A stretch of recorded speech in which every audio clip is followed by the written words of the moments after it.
En ce moment, des affaires d'arnaque sont de plus en plus médiatisées autour des influenceurs, particulièrement de la télé-réalité.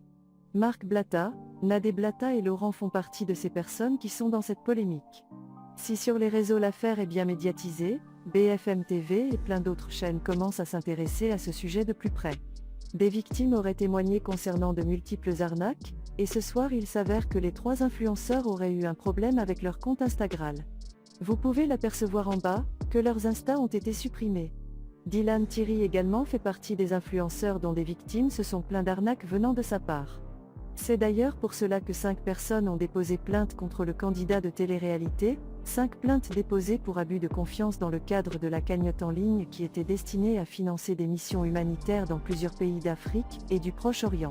Depuis le début du mois de janvier, la médiatisation des arnaques de plusieurs influenceurs se font voir de plus en plus.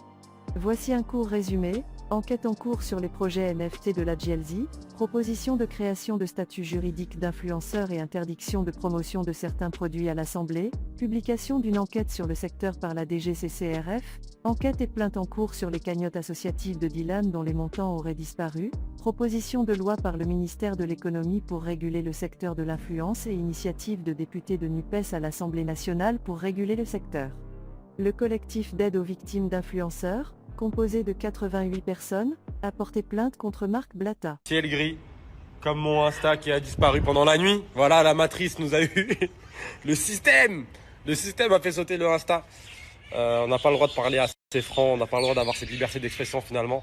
Parce que quand on dit des choses qui font ouvrir les yeux aux gens, ça leur plaît pas. Parce que eux fonctionnent grâce à la sueur de votre front. Ils veulent pas que vous réalisiez vos propres rêves. Ils veulent que vous bossiez pour eux toute votre putain de vie et que ce soit la même pour tout le monde. Métro, boulot, dodo, ça à la sueur de votre front pendant 40 ans, que vous arrivez à la retraite, que vous soyez fatigué et que vous aurez rien fait dans votre vie. Ils veulent pas des gens qui vont à contre-courant. Ils veulent pas des gens qui sortent de ce système. En fait, ils t'imposent une vie alors que c'est pas ça la vie.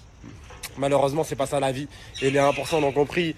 Et ceux qui ont la bonne vision l'ont compris que la vie, la vraie, c'est pas celle-là. La vie, on l'a fait comme on le veut.